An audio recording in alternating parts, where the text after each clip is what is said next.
payment na ginawa mo. So, pwede na ako mag-proceed dun sa susunod. Yan, debt restructuring naman tayo ha. So sa debt restructuring, meron tayong tatlo. Anong pinaka-gusto nyo guys? Dun sa debt curious lang ako, di ba tatlo yan? May asset swap, tapos merong equity swap, tapos merong modification of terms. Tama ba? Pwede ba akong makipagpustahan sa mga resta reviewees na ang pinaka-ayaw nyo, yun na lang, pinaka-ayaw nyo yung pangatlo. Yan, makipagpustahan ako. Yung pinaka-ayaw na lang guys, yung pinaka-ayaw. Okay? So, go. Tama ba ako? Na ang pinaka-ayaw nyo dyan yung pangatlo. Bakit ayaw ito usually ng mga reviewer? Kasi naman ang dami naman kailangan alalahanin sa modification of terms. Yung asset swap sa equity swap, manageable naman yan, sir. Hindi naman siya yung talagang ganung kahaba yung solution yan. Okay? Since we're talking about debt restructuring, specifically, we're talking about the extinguishment of the old liability generally. So dito, sa asset swap, for you to extinguish your liability, syempre, kaya nga swap, ang kapalit nun is yung asset. Diba? Sa equity, so syempre, ang kapalit nun, mag-issue ka ng shares para ma-extinguish yung liability mo. Pero pag modification of terms, kagaya lang siya din ng receivables, diba? Yung impairment ng receivables kung saan meron dyan mga imo-modify, kaya nga modification of terms diba? Papasok dyan guys yung yung mababawasan yung principal, yung interest rate, pwedeng bawasan din, ma-extend yung maturity date, okay? Tapos i-condone or i-waive yung kung meron mang accrued interest. So, yung problem 5, tingnan nyo nga guys yung problem 5, pwede nyo nang ilagay din sa handout ha. Ang problem 5 is an asset swap, okay? And then, teka lang, yung problem 5, sige nga guys, bakit ito yung pangalan ng problem 5? So, dapat consistent tayo ha, related sa FIRE. Anong dahilan? Sinong nakakaalala nito? Hindi ko alam kung buhay na ba kayo nito guys nung time na nangyari ito. Ang pangalan ng problem 5 ay Ozone. Si Ozone Company kasi, kung makikita nyo dun sa dun sa mismong handout ninyo, na ang pangalan kasi yan, di ba, Ozone. Ito yan. Asset swap yan. Ilagay nyo na sa handout na asset swap yan. So si Ozone, may utang daw siya. Okay? Kay Disco Bank. Oh, meron ba? Meron ba kayo na? Yeah, tama yon. Ozone Disco. Okay? Buwan na ba kayo? Kasi nangyari ito 22 years ago. If I'm not... 22 years ba? No, 26 guys. 26. Yung iba hindi alam. Okay, guys, ganito. Yung Ozone Disco, ito yung disco sa Quezon City, kung hindi ako nagkakamali, kung saan, alam nyo ba, anong date ngayon guys? March 18. Alam nyo bang eksakto, 26 years ago. Trivia tayo March 18, 1996. Okay, 26 years ago. Eksakto, March 18 yun So ito yung kino-consider na talagang as in worst, okay, na fire tragedy sa Philippines. At napasama siya sa top 10 na masasabi natin na grabe talaga ito. Ang dami kasi namatay dyan 162 yata yung namatay dyan. Kung hindi ako nagkakamali. Kasi high school ako noon nung time na nangyari yan. Okay? So, imagine mo, nakakatakot, no? March 18 ngayon, tapos nangyari yan exactly 26 years ago. March 18, 1996. Okay? So, yun po. Kumbaga, yan yung kino-consider na worst fire tragedy. At kasama sa top 10 na night club, worst fire sa nightclub. Okay? So, yun po. At least related pa rin sa fire. Pero nagulat lang ako, guys, na yung meeting natin ngayong March 18, eksakto na nangyari siya noong March 18 din. Way back 1996. Alright, punta na. Hindi pa ako buhay. Okay, parang 162 yata yung namatay doon, yung mga graduating ng high school, ng college. Anyway, so, puntahan natin yung asset swap. Sa asset swap, guys, ano ba yung mga... birthday mo. So, birthday mo pala ngayon. Yung isang active mag-chat, birthday niya nga pala ngayon daw. Oh, happy birthday. As in ngayon ang birthday mo? March 18, ngayon ang birthday mo. As in ngayon? Uy. O, mag-reply ka. Birthday mo ngayon? As in birthday mo ngayon? Tomorrow, sir. Tomorrow pa pala Ito naman, kala ko naman ngayon. So, Ozone Company owed 2 million plus 180,000 of accrued interest to Disco Bank, which is due to be paid on December 31, 2022. So may utang si Ozone na 2 million and then accrued interest, di ba? Alam naman natin, pag ang word ay accrued, hindi pa yan bayad. So ang utang talaga ni Ozone kay Disco Bank ay 2 million 180. So due na siya ng December 31, 2022. During 2022, Ozone's business deteriorated because of faltering regional economy. Ano ba yun? On December 31, 2022, Disco Bank agreed, so to extinguish the liability of Ozone Company, so itong bangko na ito, nag-agree na lang na ang kapalit nun, yung utang na yan, ay asset in a form of machine. So merong old machine na kapalit ng utang kaya nakalagay dyan to cancel the entire debt. The machine, meron daw pong cost na 3,900,000 with a corresponding accumulated depreciation of 2,210,000. At kung ibebenta daw itong machine na ito sa market, tingnan nyo guys, pakwento ko siya talagang sinasabi sa inyo, na pag ibebenta pala itong machine sa market, ang bentahan niyan ay 1.9 million. Yun yung fair value niya.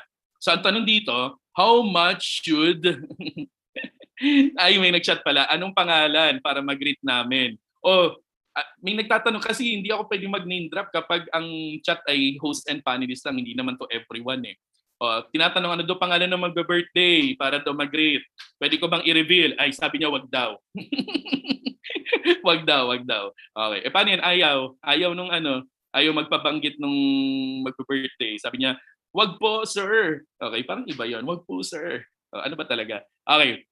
So how much should Ozone Company, happy birthday na lang sa kanya. O, sabi niya, happy birthday na lang daw sa'yo kung ayaw mo magbanggit ng pangalan mo. Lumpia lang po bukas, baka naman. Okay, so ano ba to? Parang ako nagbabasa ng mga placard. Parang active ko magbasa sa chat. Parang kung nagbabasa ng placard, baka mamaya meron na kayo dyan kung ano ng mga... Ayan. Oh, yan galing, may nakahula kung sino merong birthday. Yeah. Siya nga yun, siya yun. Kung sino man yun. Nag-i-start sa N ang pangalan. Nag-i-start sa N. Naku, bubugin na ako nito. Alright. So, sige na. Puro naman tayo chikan dito eh. How much should Ozone Company report in its profit or loss as a result of the financial liabilities de recognition? Okay? So, when it comes to asset swap, ito yung mga kailangan natin. Hindi naman siya yung talagang sobrang hirap kung i-compare talaga sa modification of terms. Ito yung kailangan natin. Dahil kung hindi mo to alam at sasabihin mo hindi mo kailangan to, bakit pa tayo mag-uusap ng debt restructuring? Dapat sa debt restructuring, unang-una pa lang, may utang ka. So, kailangan nating alamin, magkano ba yung utang mo? Kasi yun naman yung extinguish natin yung utang mo eh. Na kung saan ang kapalit dahil asset swap, asset. Pangalawa, ano ba ang kailangan natin? Sir, kung magkano yung bentahan ng asset na i-give up natin? Magkano ang bentahan niyan sa market? At pangatlo, syempre, kung magkano pa yung value ng asset na gini-give up natin. So, yung tatlo na yan, kailangan natin. Pero syempre, unahin mo munang alamin, magkano ba yung utang mo? Okay? So, yung utang mo dyan, ito, saka yung fair value of asset given up. Yan yung tinatawag natin na gain on debt restructuring, kung saan ang pasok niyan ay P&L. And if you notice guys, ni-read ko. Kasi during the citation sa undergrad, nung pinarecite ko ang estudyante, okay, I'll go. Tinawag ko yung estudyante. Recite, ano yung mga na-discuss natin last meeting? Sir, diniscuss natin last meeting, debt restructuring, kung saan sir, meron tayong tinatawag na asset swap, equity swap, edi syempre, ganun ang sinasabi ng estudyante. Okay, sige, sa'yo, ang i-recite mo lang asset swap. Yes sir, buti na lang, yun ang binanggit mo sir. Yung talagang favorite ko. Okay, go, recite. Kanina pag-usapan natin last meeting. Sir, sa asset swap, based na rin doon sa naalala kung diniscuss mo, syempre, asset ang kapalit, extinguish the liability, tapos sinabi mo pa, sir, na kailangan alamin naman talaga yung utang, dahil utang naman talagang pinag-uusapan dito. Okay? Tapos, sir, yung difference ng liability saka yung fair value ng asset na i-give up mo, ang tawag po natin dyan ay gain or loss on debt restructuring. Kaya sabi ko sa kanya, ano ulit? Anong tawag? Sir, gain, it's either gain po or loss on debt restructuring. Yung ba ang diniscuss natin last meeting? Sinabi ko ba either gain or loss? Kung titingnan mo yung notes natin, alam ko wala akong nilagay doon na either gain or loss. Yun yung dahilan guys kung bakit ko siya ni-read. Kasi merong ilan na baka akalain na either gain or loss. This is debt restructuring. Sa debt restructuring, the result is always a gain on the part of the debtor. Hindi pwede magkaroon siya dyan ng loss on debt restructuring.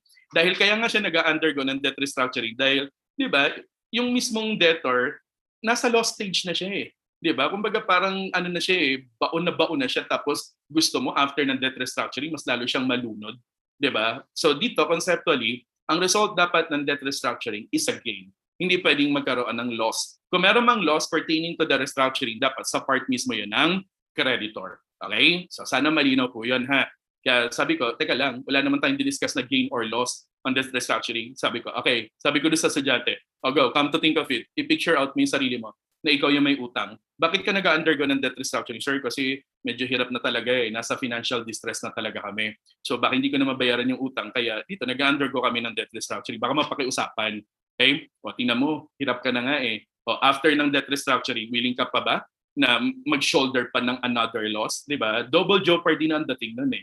Ano, sir, ayoko na. O, sa'yo na nanggaling, ayaw mo na. Kaya, conceptually, hindi tayo nagre-recognize sa part ng may utang ng loss. Kung meron mang loss na result, hindi na sa part ng debtor yun. Sa part na yan ng creditor. Okay? And then, ito naman, dito yon guys. Ito yung gain or loss. Kaya sabi ko doon sa estudyante, baka ito yung na baliktad mo. Dito, yung difference ng fair value of asset given up and carrying value of asset given up, yan ang pwedeng either gain or loss. Okay? So gain or loss on disposal, merong iba, pag magbabasa ka ng libro or other references, tinatawag din nila yung gain or loss on exchange. Okay?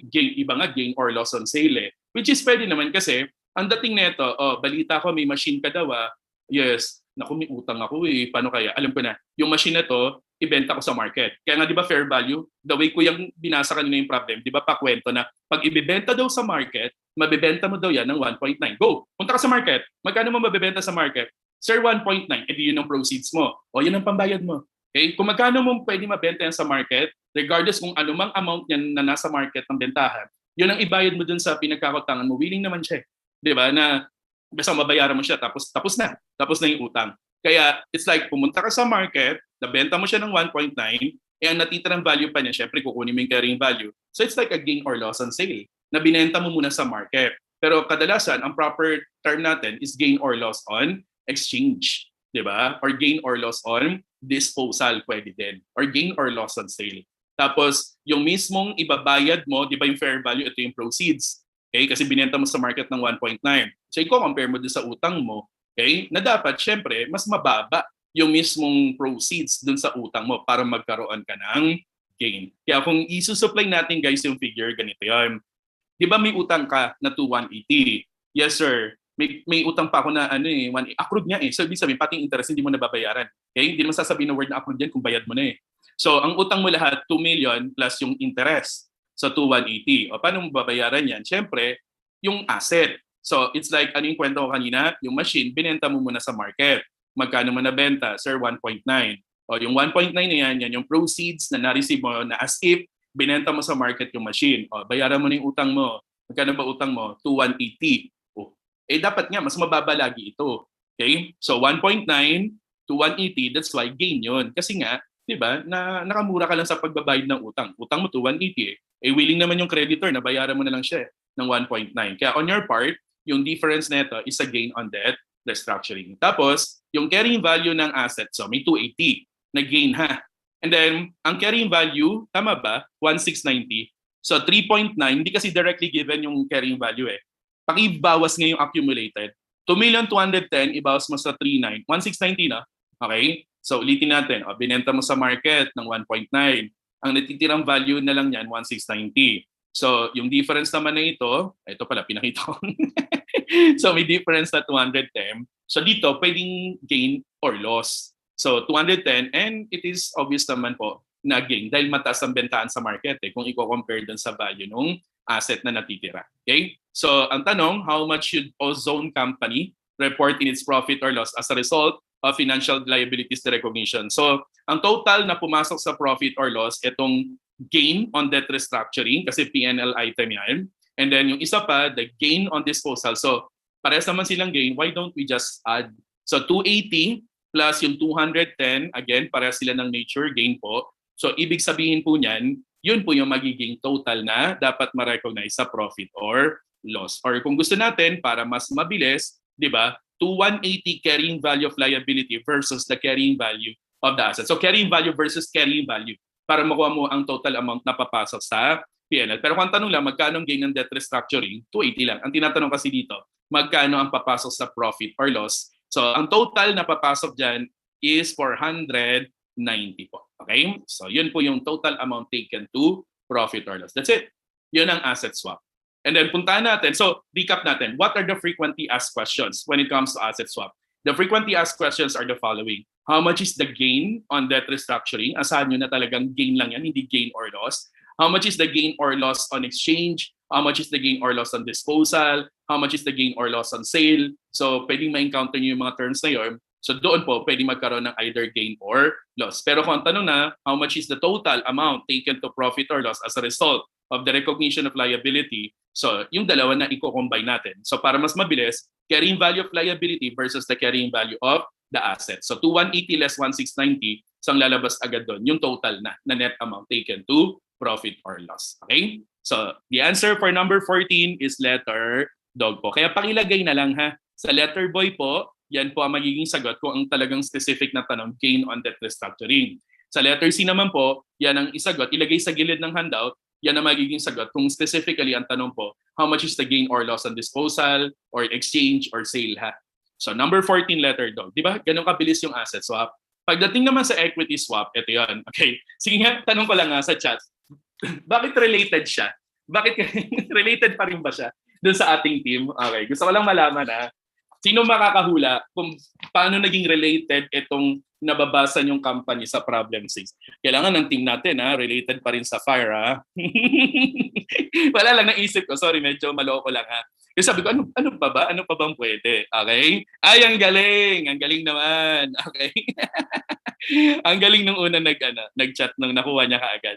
Tama. Okay. Kasi kung babasahin natin yung problem, related pa rin to sa si Ali.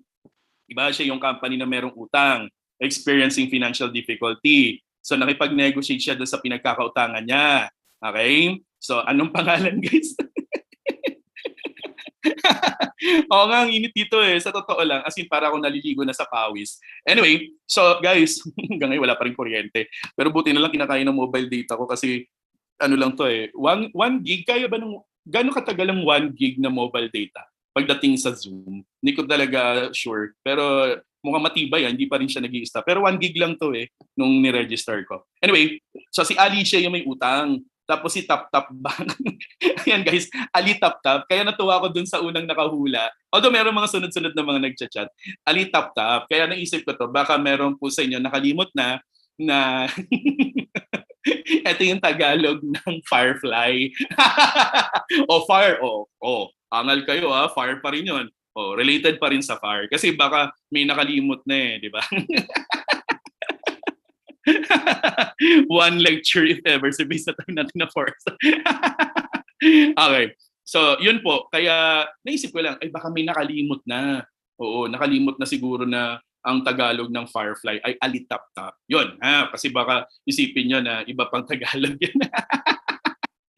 Wait. Ay, sorry. May nag-chat, sabi niya, waiting sa company name sa number 7. Bakit naulaan mo na ba? Naulaan mo na ba yan? Okay, mamaya, yung problem 7, feeling ko mag-uunahan kung sino yung nakaisip niya. Anyway, so equity swap naman, ganito yon. Sa equity swap, obvious naman, para ma-extinguish yung utang mo, syempre, instead ng asset ang kapalit, mag-issue ka ng shares. Pero kagaya rin ng asset swap, alamin mo muna, magkano ba utang mo? Yan naman kasi yung una mong inaalam Magkano yung utang mo? Di ba sabi ko nga kanina, kung yan pa yung hindi mo aalamin, ano pa pag-uusapan sa debt restructuring? Utang ang pinag-uusapan doon Okay? So magkano utang mo? Tapos pansinin nyo guys fair value of shares issued or fair value of liability settled. So meron tayo dito guys na order of priority kasi fair value of shares issued. So kung sinabi nating order of priority, ibig sabihin, inaalam muna natin yung shares na kapalit ng utang mo, magkano ang benta niya sa market. Kaya inaalam natin yung fair value kasi nga, siya yung nagsisilbing bentahan sa market na magsisilbing proceeds. Di ba kanina sa asset swap, it's like pumunta ka muna sa market, binenta mo yung machine, so yung proceeds ng pagkakabenta ng machine, which is the fair value, yun yung pambabayad mo ng utang. So dito, ganun din. Fair value ng shares na in-issue mo. Okay, so issue mo muna yung shares para magkaroon ka ng pera. At kung magkano man yung pera nun, yun yung pambayad mo ng utang. Pero kung sakali mang hindi determinable yung fair value ng shares na in-issue mo, the second priority, ito yon. The fair value of the liability. Magkano ba talaga ang bayaran ng ganyang klase ng utang sa market? Tapos di ba guys, meron pang pangatlo. Actually, 3 yan Ang nilagay ko na lang dito, 2. Kasi nga, para maisip natin na talagang ang pinagtutuunan natin ng pansin dito, yung fair value. Pero kung talagang dumating na sa point, although very rare, kung dumating man sa point that both fair values are not determinable, naku sir, hindi po determinable yung benta ng share sa market. Hindi determinable yung benta, yung talagang bayaran ng utang, ganyang klaseng utang sa market. So, paano na?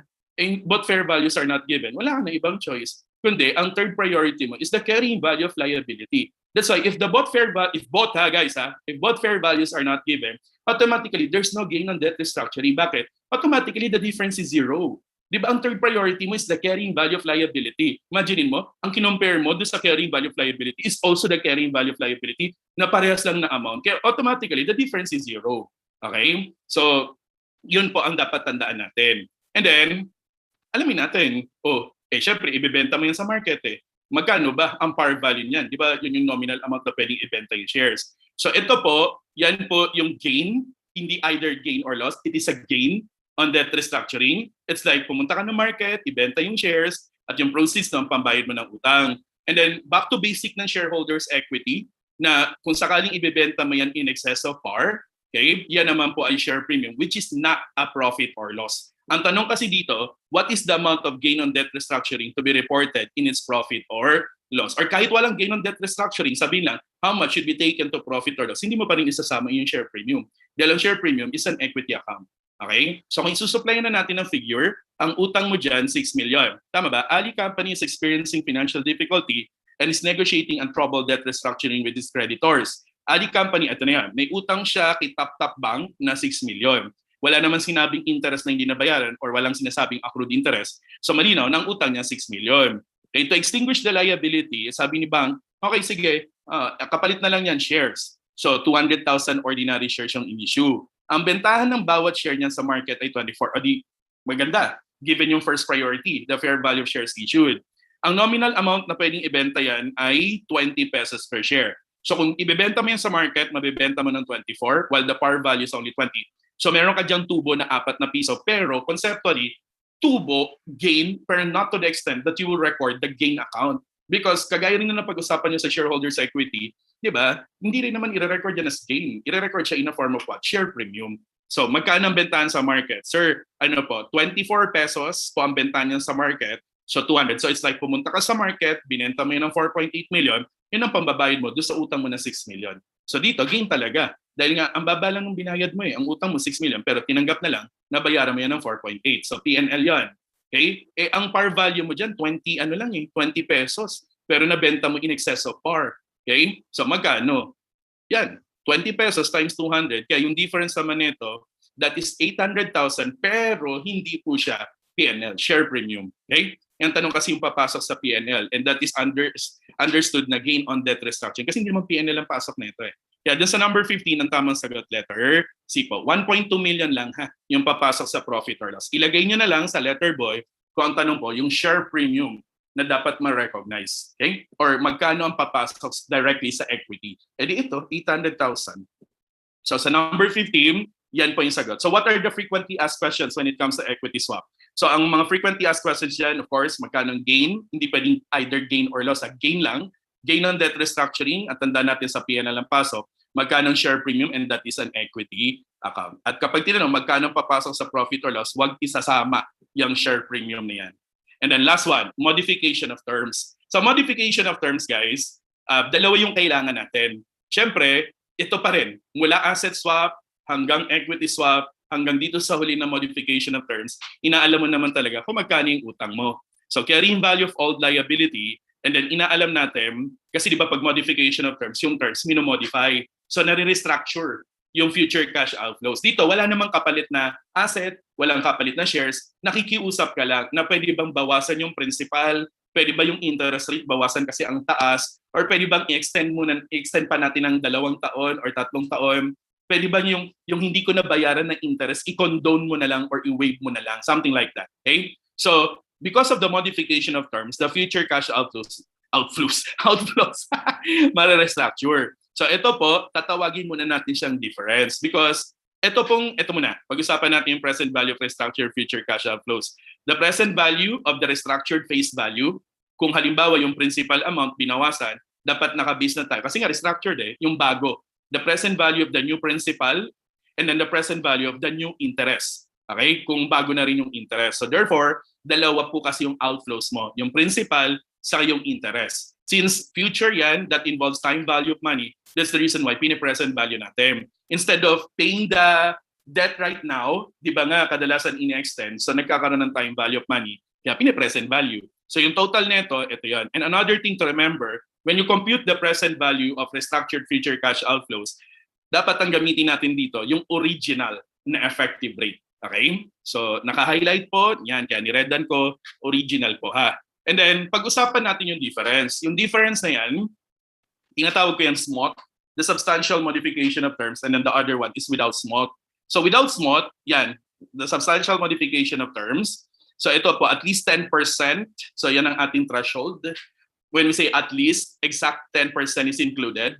Hindi pwedeng more than 10%. Minsan kasi meron mga, although ilan lang naman, na pag sinabing at least, tinatanggal yung 10% or hindi sinasama. Siyempre, 10% or more ang equivalent nun. At least 10% of the carrying value of old liability. And then pag walang substantial modification, siyempre, less than 10%. So ang threshold natin is 10%. So dito sa huling problem, okay? Ito po yan. Hindi ko na bago yung, ito pala, mali yan. Excited pa naman yung iba. Binago ko kasi yung pangalan niyan eh. Kasi ito talaga yung original na pangalan niyan. Pakitingnan nga guys, ano nga ba ang pangalan nung nung mismong huling company na isa-solve natin. Okay, kasi iba na yan eh. Although doon sa susunod na slide doon ko binago. Okay, meron naglo-look forward doon sa huling pangalan ng company. Okay, sabihin niyo sa akin, paki-chat, is it still related to fire? Yung huling pangalan ng company. Hindi ko na nabago dito. So ano po, tingnan ko nga sa chat. Okay. Ang galing Okay, so ang pangalan kasi nung huling company ay si Chaka. Wala na kasi ako maisip guys, basta related sa fire. So yung huling pangalan, si Chaka Company. Siya yung may utang kay Khan. So si Chaka Khan. So yung iba, talagang aware na si Chaka Khan ang kumanta ng famous na Video Okay. Di ba common din yun sa Video Okay? So ang kumanta ng Through the Fire. Oh, angal kayo, related pa rin yan sa fire ha. Tingnan mo naman. Okay. Pero by Nina. Okay. Pero syempre, doon tayo sa original, si Chaka Khan. So yung guys yung pangalan ng mga companies doon sa problem number 7, yan po yung original na kumanta ng Through the Fire. O, di ba? Related pa rin naman sa fire. Okay? So guys, kung titingnan natin yung problem na ito, dito kasi hindi ko nabago, pero doon sa susunod na slide doon ko nabago. Ito kasi original, binago ko lang siya. Ang na screenshot ko doon sa handout yung luma. So, ito kasi yung 10%, yan kasi yung tinatawag natin na original. O kaya nga at least may fire, 'di ba? Sabi nung nag-chat. Sabi ko related sa fire. Oh. Lahat naman, 'di ba? Litap-tap, firefly. Oh, 'di ba? Oh, yan, tsaka kan through the fire. At least may fire pa rin. And then, gina-justify talaga. Okay, ang init. Grabe, para akong naliligo na sa pawis dito. Okay, ang tibay ng mobile data ko, guys, ha? Hindi pa rin talaga nauubos, ha? Okay, yung 1 gig, ha?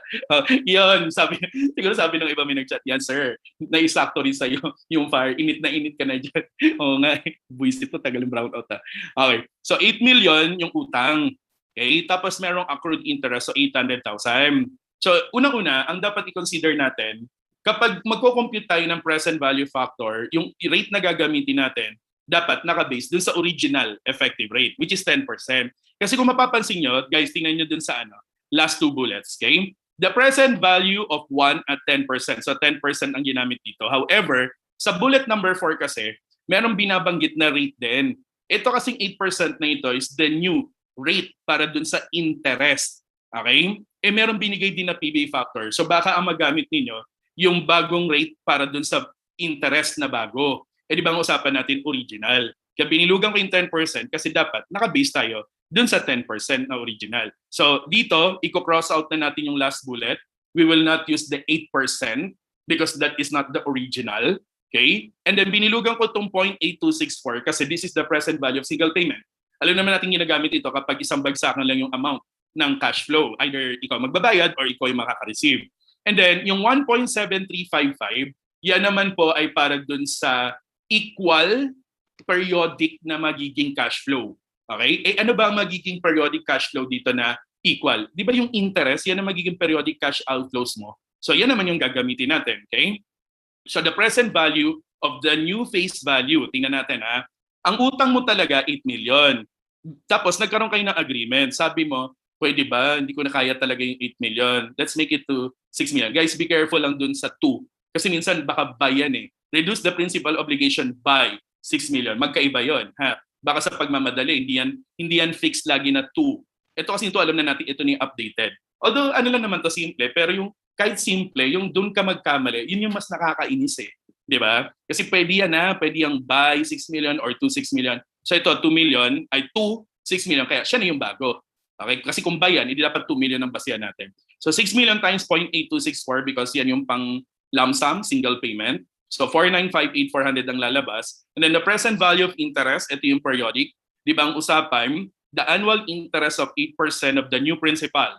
So 6 million yung new principal, 6 million times 8% yun yung bagong nominal rate. So 8% times 6 million, 480. So ito yan. So every year, babayaran mo yan. Kaya ordinary annuity yung ginamit ko. So pag inad mo na yan, yun na yung present value of restructured future cash outflows. Kadalasan tinatanong din ng mga students sa undergrad, Sir, ano ba to? Bakit lagi itong nababasa ko? Ano bang silbi nito? Yung sinasabing waive or condone the accrued interest. Kung kadalasan, sorry, ang init kasi guys, ang tagal ng brownout dito. So kung kadalasan, wini-waive or kino-condone yung accrued interest, kung ito yung tinatanong ng estudyante, saan magiging relevant ito? Actually, dun sa pag-compute mo ng present value of restructured, kaya nga future eh.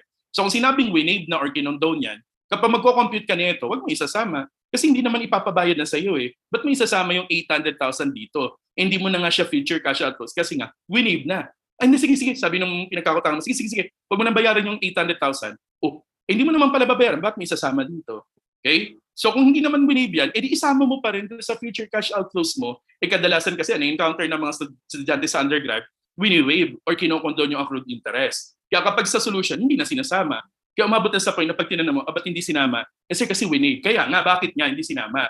O kung wini-waive, bakit nga? Eh basta sir, ganun. Ang solution ko, hindi sasama kasi wini-waive. Diba? Dapat makuha natin yung logic. Kaya pala hindi sinama. Eh kasi nga, hindi mo na future cash outflows. Hindi na nga pinapabayaran sa'yo. Wini-waive na nga eh. Kaya nga pag tinanong mo, paano pag hindi wini-waive? Anong mangyayari? Ay sir, wag nang ibigay sa exam kasi hindi yan yung common. Sabi ng estudyante.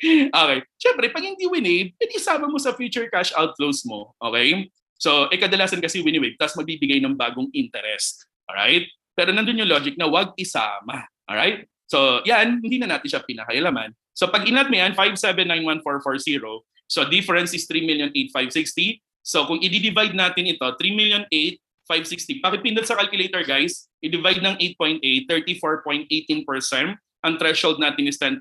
So, masasabi natin na ito ay with substantial modification of terms. Okay? Kasi yun ang inaalam natin eh. Aabot ba dun sa 10% na threshold? So, yung difference na yan, i-divide mo dun sa carrying value ng old liability, dapat abot siya ng 10%. Yung iba, ganito ginagawa, guys.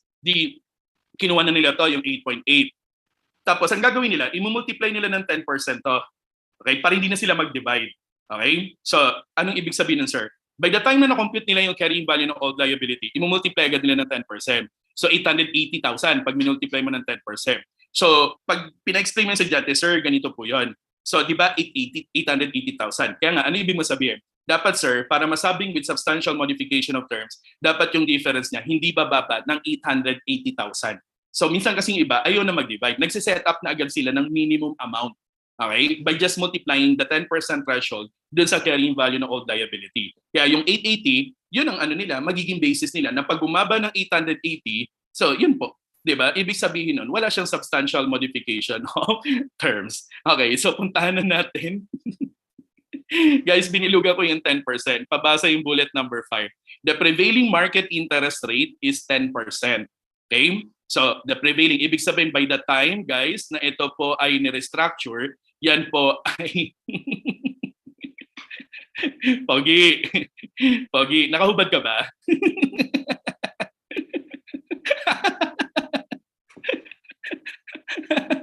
Oo nga. Kasi sinabihan ko na siya, baka biglang magubad si Chris eh. Natatakot ako baka biglang magubad si Chris niya. Alam na ka-on cam siya. Alam niyo ba guys, may lipan mo magubad si Sir Chris niya. Ng t-shirt Okay. So, ilagyan tag na pala, ano ba to? Puro tayo chika ng chika. So, sir, ano to? Bakit biglang may pa-arrow dyan? Kasi ganito yun. Kadalasan kasi, yung mga problems na encounter ninyo, na by the time na na-restructure siya, di ba ni-restructure siya ng December 31? So December 31, so ang mismong prevailing market interest niya 10%. It just so happen na ang prevailing market interest rate, yun pa rin yung original na effective rate niya. Or yung original effective rate niya, yun pa rin ang nagsisilbing market rate. So if that will be the case, yung 3,850,000, pwede na nating masabi na siya ang gain on debt restructuring. Hindi na natin i-recompute pa dahil ulitin ko, etong 10% kasi na yan, di ba ang original effective rate, 10%. Nung time na na-restructure mo, ang effective rate na natiling 10%. So it means na hindi na tayo magre-recompute pa ng present value of restructured future cash outflows. Total, umabot naman ng 10% ito. So tinawag muna natin siyang difference, tapos nalaman natin with substantial modification of terms. Hindi siya na rin yung gain on debt restructuring. Kaya ang magiging sagot natin, letter dog. Tapos meron ako dito guys, ito, basahin niyo ha. The difference is treated already. Ito, may in-explain pala ako dyan. The difference is treated already as gain on debt restructuring because the prevailing interest rate for bullet number 5 is already the original effective rate. Kasi kung halimbawa guys na ang original effective rate ay 10% tapos ang market rate nung time na na-restructure siya is not 10%. So assuming 11%, so ang first step mo, syempre alamin mo muna kung merong substantial modification of terms. Hindi natin pwedeng masabi na ang mismong gain on debt restructuring mo is 3,850,000 dahil tinetest mo muna kung aabot siya dun sa 10%. Tapos nung nalaman natin, 11% pala. So i-recompute natin ito. Dapat na yung PB factor natin nakabase sa 11%. Pero kadalasan kasi para hindi na talaga masyadong mag-recompute pa para doon sa present value. Kung ano yung original effective rate by the time na restructure siya pa rin. Pero not in all cases. Kaya sinasabi ko na sa case na ito, nasabi na nating gain on debt restructuring na agad yung 3,000,008 at wala nang recomputation pa dahil hindi naman nagbago yung mismong effective rate. Nanatili siyang 10% noong December 31 kung kailan nagkaroon ng restructuring. But again, kung magbabago to, halimbawa 11%, dapat ang PB factor na ginamit dito should be based on 11%. So magbabago ito, yung present value of restructured future cash outflows at magbabago rin yung difference mo. At yun talaga ang gain on debt restructuring. So para sa last problem, yan po ha. Okay? Ayan. Ayan, binago ko yan eh. Hindi ko lang talaga. Ayan. So, yan po. Yan kasi yung original eh. Sabi ko, baguhin ko nga. Alright. So, puntahan na natin yung theories, guys. Sa theories, ito po, meron na siya mga sagot. So, sa number 1, both statements are true. Tingnan niya, mabilis lang to, mga 5 minutes ha. Employers are at risk with defined benefit plans because they must contribute enough to meet the cost of benefits that the plan defines. Kung mula kanina present na kayo at nakikinig kayo, di ba, kapag defined benefit plan, ang risk nasa employer. So that is true. Kasi kapag defined contribution plan, ang risk po ay nakanino? Employee. One of the reasons bakit ang risk ay nasa employee, dahil nga, di ba? Dahil nga, yun po, ang mismong sinabi natin na, ay nako, kung ano lang maipon doon sa contribution, yun ang magiging retirement benefit mo. And then number 2, the interest expense component of pension expense in the current period is computed by multiplying the discount rate by the beginning. Tama naman, di ba? Naka-base tayo sa beginning balance. And we're talking about interest expense. So DBO. Kaya both statements are true. Number 2, which of the following is not a component of benefit pension expense? So current service cost, past service cost, guys, tingnan nyo mismo dun sa ating na-discuss kanina na magkano, ano dito ang hindi component ng total pension mo. Iba ito, papasok sa PNL, yung A and B. Yung letter C naman, ito naman ay papasok sa OCI. So ito, amount of benefits paid to retirees, hindi naman yan, di ba? Hindi naman natin yan kinompute. I mean, hindi natin sinama na nag-compute tayo ng defined benefit cost taken to PNL as well as yung tatlong OCI, di ba? Number 3, in accordance with past 19, alin daw ang reported in profit or loss? The fact na ang word ay actuarial para sa letter A sa letter B, dapat hindi mo na talaga yung masasabing PNL. Kasi di ba, nabanggit ko yan, actuarial, remeasurement, matic, OCIM, and then ito, hindi rin. Kasi nga, ito rin naman yung mismong OCI kasi nga actuarial pa rin eh. So yung letter C, which is kasama sa T-account natin, di ba, yung mga interest po ay PNL. So interest on the effect of asset ceiling. And then number 4, the present value of economic benefits available in a form of future refunds from the plan of, guys, tingnan nyo, nakita natin yan kanina, di ba? Ang asset ceiling, pwedeng equivalent siya ng recoverable value at ito yung definition niya. The present value of future economic benefits, either mababawasan yung future contribution or in a form of refund. Asset ceiling ang tawag doon. And then sa number 5, which of the following items affect both the defined benefit obligation and the fair value of plan assets? So alin dito yung items, guys, na parehas? Kasi yung isa dyan baka fair value plan assets na nga affected. Yung isa dyan DBO lang, di ba? So tama ba, guys? Ito, yung letter D. Kasi yung letter B, contributions, fair value plan asset lang naman eh. Ang affected dyan eh. 'di ba? The total amount of net interest cost incurred during the period. Hindi rin naman natin ito the net interest cost. Hindi rin, 'di ba? And then yung letter A, total service recognizing comprehensive income during the period. Hindi rin to kasi DBO lang naman ang affected nito. Okay? So, yung letter D, ito talaga. Kasi 'di ba, yung DBO saka yung fair value plan asset, every time merong payment, 'di ba? Nababawasan yung obligation sa yung plan asset. And then last 5, sorry for the overtime guys. Puro kasi tayo chikahan eh. Which of the following will result to surplus? Okay, surplus is an asset. Tama ba letter C? The defined benefit obligation at the end is lower. Tama. Mas mababa yung obligation compared to sa fair value plan asset. So surplus talaga ang result nun. Number 7, the total change in the effect of asset ceiling. Anong usapan natin? 'Di ba? Yung change on the effect of asset ceiling generally sa OCI. Pero kailangan muna nating tanggalin doon kung meron mang part na mapupunta sa PNL, and that is in a form of interest on the effect of asset ceiling. So letter C shall be reported in comprehensive income as benefit expense. Bakit? Kasi yung change on the effect of asset ceiling, nandun yung OCI, saka nandun yung PNL. Hindi pwedeng isagot yung letter B. Kasi merong part ng change on the effect of asset ceiling na OCI. Sabi profit or loss lang. Yung letter A, OCI, may part din doon na profit or loss eh. Pag sinabing comprehensive income, nandun na yung PNL saka yung OCI. Kaya letter C po ang tamang sagot ha. And then number 8, when asset ceiling is lower than the defined, guys, ang baba ng recoverable value, lower than the defined benefit asset. So ibig sabihin impaired. Okay? So the total amount reported in the statement of financial position as prepaid pension asset is the asset ceiling. Kasi nga, the fact na ang baba ng asset ceiling and that serves as the recoverable value, edi ang ma-report mo talaga yung asset ceiling because that is the recoverable value. So letter A po. Number 9, the modification of debt terms helps the debtor in trouble. The creditor can grant a borrower concession to ensure the highest possible collection on the loan. Alin daw dito ang pwedeng magamit ng creditor as modification of terms? Tama ba? Ito ba yung nakita natin? Ni-reduce yung interest, tapos ni-reduce or kaya kinondo na yung mismong hindi na bayaran ng interest. In-extend yung maturity date, which is very common, and then ni-reduce yung principal. Lahat naman tayo, nakita natin kanina. Di ba? Binawasan yung interest, kinondone yung accrued interest, in-extend yung maturity date, binawasan yung principal. Kaya ang sagot, letter dog. And then last one, number 10, a type of restructuring recognized no gain or loss. Any difference of the carrying amount of liability and the par value of the instrument is recognized as an equity reserve. Any transaction cost incurred in relation to the issue of equity instrument is charged against the equity reserve account. Obvious naman po guys na ang pinag-uusapan dito ay equity, kaya equity swap po. Okay? So, sa number 10 po, letter boy, ang mismong debt restructuring na pinag-uusapan. That's it guys! So, sorry for the overtime. 10 questions lang po para sa theories. So, I hope nakatulong ang ating discussion. So, magkikita-kita ulit tayo para sa ating discussion ng cash flow. Okay? So, total, isang meeting na lang tayo guys kasi next week si Sir Badyang ang mamimit ninyo. So, para doon sa huling handout natin, ano kaya ang team? Okay, mag-suggest naman kayo kasi naubusan ako ng team eh. Thank you guys. Bye-bye.